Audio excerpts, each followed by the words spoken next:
The faster we go at the racetrack, the more problems we start finding. I've got a solution for one. Stick around.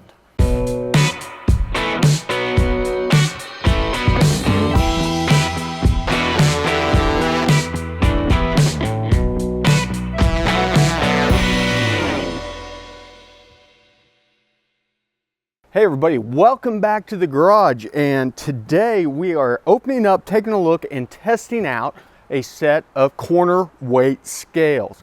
Now, as we get faster, we start to find inherent flaws in things like chassis or suspension design, where the car's not leaving straight, etc. A lot of those can be addressed by utilizing something like corner scales to see what's going on with the car in a neutral state. Depending on what kind of setup that you have some preload adjustment on almost everything, except maybe lighter bar cars. We'll talk more about that later. But for links, Caltracs, things like that, we have preload adjustments where we can determine in the neutral state how much the back rear passenger side tire is being pushed down. And that gets amplified as we're launching off the line. And it can get to the point where it's disrupting the car. But different adjustments that we make on the four corners is going to change the weight distribution more than most people realize. It's a pretty big thing. But whenever we're running down in the 12s and stuff like that, we don't see a lot of it. We get down to the 10s and especially into the 9s, it's going to become an issue. And having a nice set of scales like this is going to make a big difference. Now, these are the Proform 67650s. I picked them up off of Summit for about $800. They're the cheaper of the two sets that Summit carries from Proform. The other set's a little over $1,000, but whenever they showed up, I realized without even opening this super nice case that they come in, why they are charging that much. For one, it's a wireless controller where you can put the four scales in, get your readings, get in the car where you're holding on to the controller and see what's going on with you in the car. Things like that make a huge difference. Yeah, it's expensive, but whenever you get to the point of needing something like this, $800 really isn't that much for something that's going to have a huge impact on how your car operates down the track. Let's jump in a little bit closer here, open this up and take a look at what we're dealing with. Okay, right away we've got this giant case that basically dwarfs me from behind. I've got another camera set up here so you guys can kind of see what's going on. Thing has wheels, which is nice. Also has an end handle and one of these suitcase style things that you can roll it around. Woo!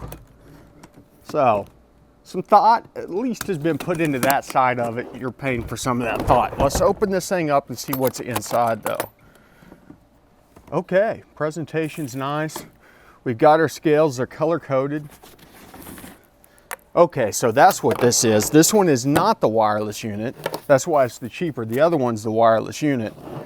But you've got long enough lead cables that you should be able to hook all of these up and get a reading without an issue while you're in the car. Oh, okay, so it's color coded on here.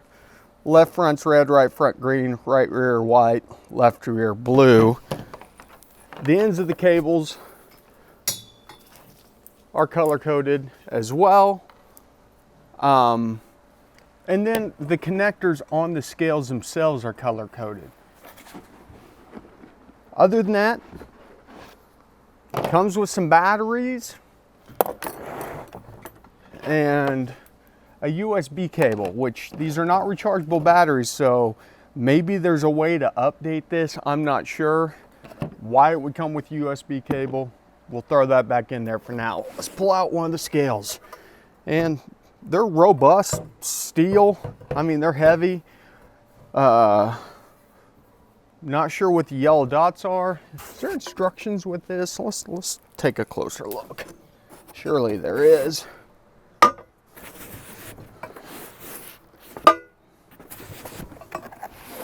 Maybe not. Nope.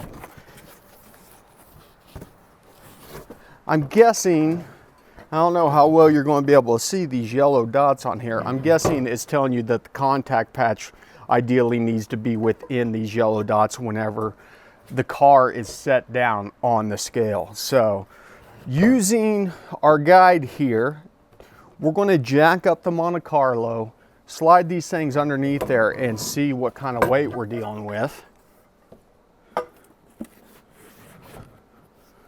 Let's throw the batteries in real quick and fire this thing up and see what kind of display we're dealing with. What kind of, we may not get much without being hooked up.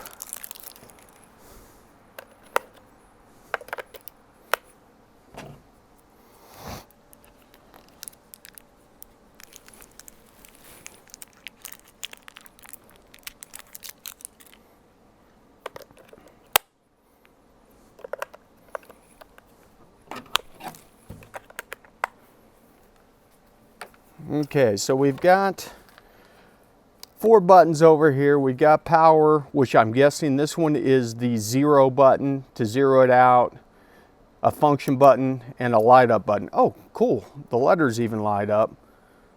It's doing all kinds of wonky stuff, obviously, because it's not hooked up to anything right now. So let's go ahead and get this thing ready and plan this out. The positive locks on these are pretty cool. You don't really have to do anything with this twist collar. Line up your keys and push it on and it locks. And wherever you need to disconnect, just pull back and it comes right out. I was worried if it might be hard to get these hooked up with them underneath the tires. Like, do you need to have these hooked up beforehand? Nah, you don't. We've got all of them out from underneath the car.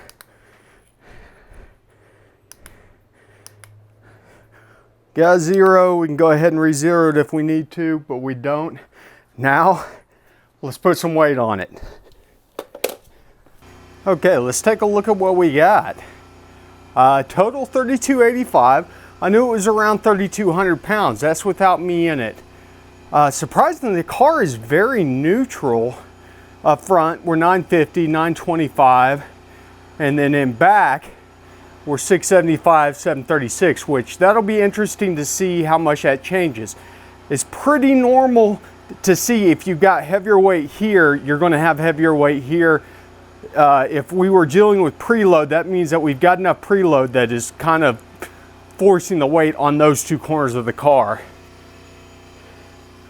All in all, we're 28% front, around about 20 to 22% in the rear.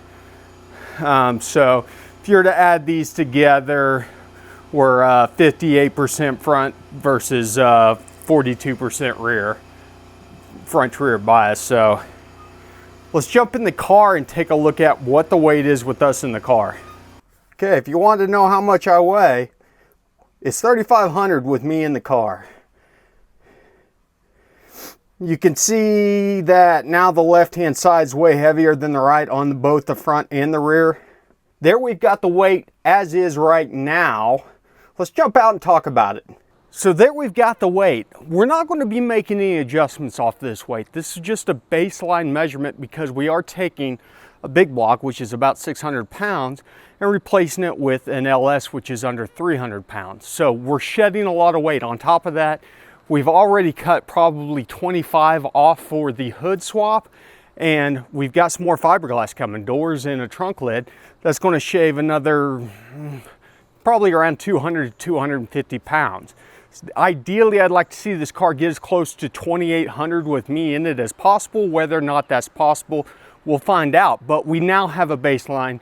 Gives us an idea as we take parts off, we can weigh them, weigh the new parts going on, stuff like that, and figure out if we're getting close. And when everything's all said and done, we'll reweigh the car, look at what the weight dynamics are at that point in time, and then make decisions whether or not we need to adjust some spring heights in different corners.